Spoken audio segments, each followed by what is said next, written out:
The Magician's Elephant. This may not look like much at first, but just like the film's titular elephant, there is a lot more to it that makes it capable of grabbing the attention of many. You see, this movie was made by famed Australian animation studio Animalogic, who not only created some revolutionary visual effects like some of the Marvel films and the Matrix movies, but they were also responsible for the animation of Happy Feet and the Lego Movie. Their legacy with big-budgeted blockbusters is undeniably admirable. But then a new chapter in their history began in the summer of 2022, when Netflix came in to fully acquire the studio in order to become the platform's next big exclusive animation powerhouse. They already got a few projects in production with them, but The Magician's Elephant is meant to be the beginning of this new partnership. And what a fascinating choice for their first film as a duo, since the feature was in development for several years. In fact, this movie tried to get off the ground since before the book it's based on was even published. But now that the elephant has dropped by to take center stage, will this movie contain more magic that we won't forget? Or is this nothing more but a dirty trick from Netflix? Let's find out. The story. The purpose of The Magician's Elephant is to bring back that sense of magic when listening to fairy tale stories. The kind where characters can make anything happen, and give people important lessons for them to learn so that they could hopefully carry that as part of their own philosophy. In the case of this film, its top priority is to deliver the message that the impossible can be possible, as an orphan named Peter needs to continuously prove that to his town through crazy tasks from the king, all for the purpose of obtaining an elephant that a magician accidentally summoned, who has said that she will guide him to his long-lost sister. An elephant? An elephant will do you no good. But it must be true then. My sister lives, and I remember her. Impossible. In terms of the story itself, I can honestly see why there was a determination to turn the novel into a motion picture. It carries a strong sense of inspiration to encourage its audience to never lose hope, and that magic can be real when you believe anything can happen. That, along with learning how the characters connect with one another and seeing their bond go through their own arc, gives the feature additional heart that allows the plot to be more engaging. This is why the film is also about family, and the more it reveals its own definition, the more tender it becomes to witness Peter getting one step closer to finally having what he once thought was lost. I thought you were taking me back to my family. I need to get you back to yours. A perfect analogy I find fits the movie is that the magician's elephant is like the magician himself. They're able to provide magic that can dazzle everyone, but they really cannot pull it off well. As much as there is great potential in this story, the execution is an absolute mess. As a fairy tale film, this was supposed to be evergreen, a story in which its time frame is meaningless so that any generation can enjoy it. However, the way the movie tells its tale has a lot of sensibilities of a modern feature. Not through the use of pop culture references, but by giving it this smart aleck attitude as if it's a little self-aware of what it's doing. Especially by giving the feature a narrator who more often than not takes away from the immersion of the experience. It doesn't help either that the comedy is consistently weak and feel like they're included out of executive obligation instead of actually having a funny idea for the scene. Hang on. That doesn't make any speed, spirit, and a very large... I'm getting ahead of myself. And while the film does make it important to teach its audience that the impossible is possible, I feel like it focuses so much on it to a fault. There's no denying that it is a good lesson to teach its viewers, and I'll give it that it can help improve the picture to be a little more heartfelt, but it can happen as well when the moral feels too heavy-handed and wants to tell its message so much that it forgets to properly establish the world building and what this is all about. Seriously, both the fact that the town was once magical and that Peter wants to know where his sister went feel like they pop out right out of nowhere. Almost as if the film is saying, oh yeah, I almost forgot to mention that this is what the movie is all about. Ah well, better get used to it. She lives. What?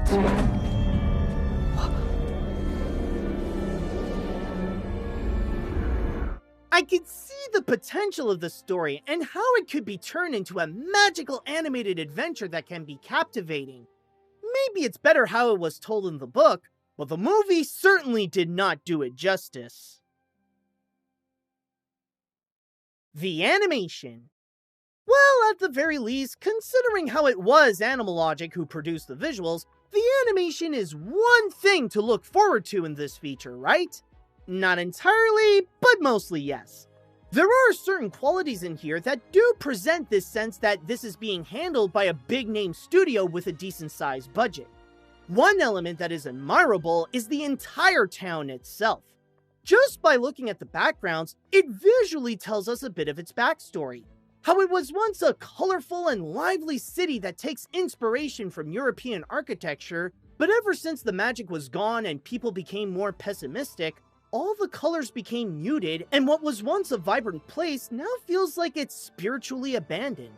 It's not until Peter begins his pursuit where we gradually see the town get some magic back in order to return it to its former glory. It's also worth noting how impressively big they've created the whole place. The movie wants it to feel like a functioning city with all the necessities people need, and carefully craft every corner to reflect how grand Peter's journey is as he goes everywhere to accomplish the impossible tasks.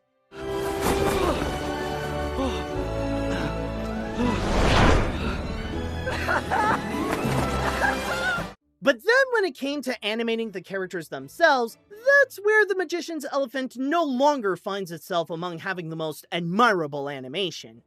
I'll say now that my biggest issue with the visuals is the designs. They found themselves to be right in the middle of being uncanny, trying to look realistic as a CG film, but also give it some artistry by having them look a little more abstract. This is a case where the film should have done one or the other, and I know that either way it would have looked beautiful. The film should have chosen to either commit a little more to the realism, or just throw it away entirely to embrace a more unique style.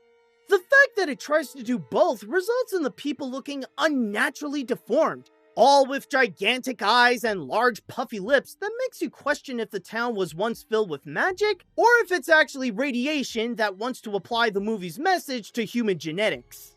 How will the world ever change if we do not question it?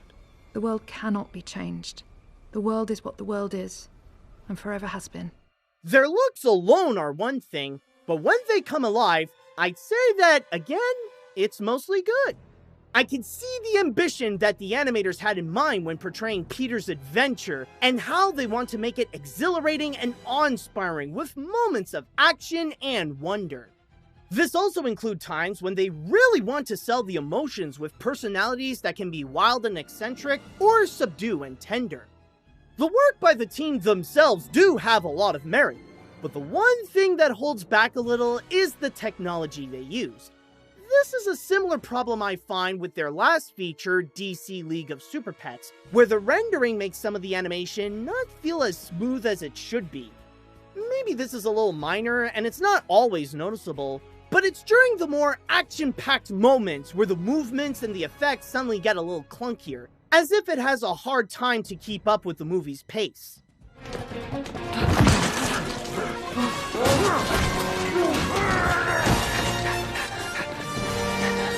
This is certainly not the best animation you'll find on Netflix, but for what it is, this is still some solid work, and there can be some parts worth admiring to watch the amount of effort that was put in. Where the plot struggled to do so, that was when the animators came in to supply the magic that this movie needed. The characters. Of course, in order to deliver that the impossible is possible, you need some characters to provide a great example of how that statement can be true. And yet, with the way that it can try too hard to hammer in the message, it doesn't have time to invest in making the characters strong or well written enough for the viewers to connect with them. Conceptually, they have some good ideas behind them, either to emphasize the moral, enhance the fairy tale tone, or present their passion of having a family, But the way they are presented in the film weakens whatever chances of having a genuine soul, feeling less like they are people and more like flat mechanisms for whatever the movie wants to accomplish. Peter is the boy who is determined to have the elephant so that the animal can point to him in the right direction of where his lost sister is, and can be quite hammy about it. I need the elephant to lead me to my lost sister. It is my destiny. There's Vilna, his surrogate militant father who is training him to be a fairy tale hating soldier. Leo, the optimist who encourages Peter to believe that he can do the tasks while living with his pessimistic wife. The fortune teller, who is also the narrator. The magician, who wanted to bring magic back to the town but is not good at it himself. And the countess, who is the royalty unable to laugh. Also, the sister does show up often as well, as she is under the care of a traumatized sister Mary and gets the same signals as Peter to find an elephant because of something important. And then there is the king. I understand what they wanted to do with him as a contrast to the magicless town by being fun-loving and eccentric, but the performance by Asif Mandi makes him sound out of place. As this movie is meant to be like a European-style fairy tale, this guy acts like an American influential mogul who stumbled upon the wrong movie.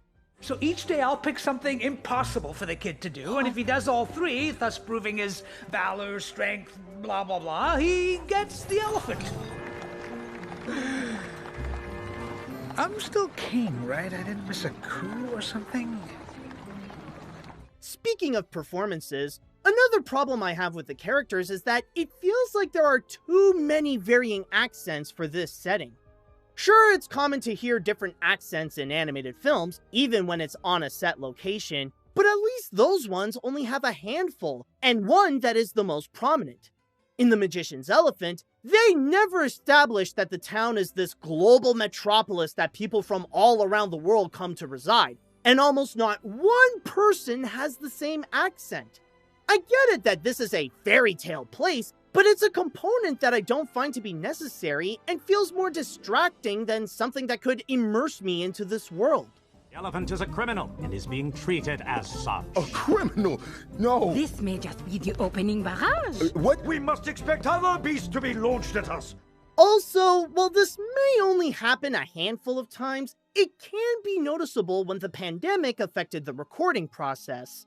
I understand it was a tough time and not everyone was able to have access to a studio, but like the accents, it's noticeable when the quality of the voices suddenly fluctuate from sounding fine to sounding like they're coming out of a busted radio. Some kind of disturbance. I made the spyglass. It's just the cats. Spyglass. Spyglass, Peter. Spyglass, spyglass, Peter. I'm not going to say that there's anyone that I hate or that they really annoy me here. But with how these characters are presented, rather it be through their performance or how they're written, the chances of them being memorable after watching this feature feels impossible.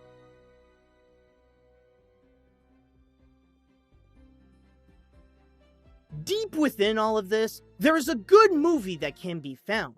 One that can be very touching and inspirational to tell audiences that they can do anything and that magic is real if they believe so. I can see what it wants to be, but what it actually became is anything but inspiring. The Magician's Elephant is a lost potential that took something that could have been a timeless fairy tale and poorly handled the adaptation process by turning it into a mediocre and forgettably dated film. Some of that original vision, like the heart, can be found and the animation is nicely built, but due to the poorly crafted writing, the flat characters, the unappealing smart aleck tone, the uncanny designs, and the weak comedy, there's very little magic that can be found.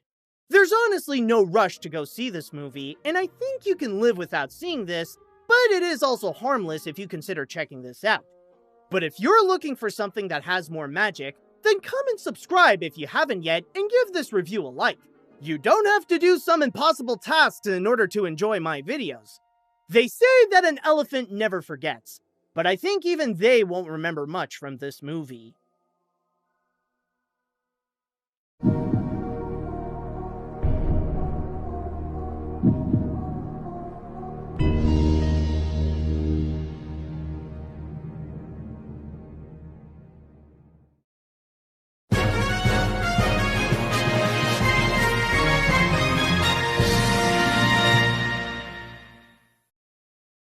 knew it would come.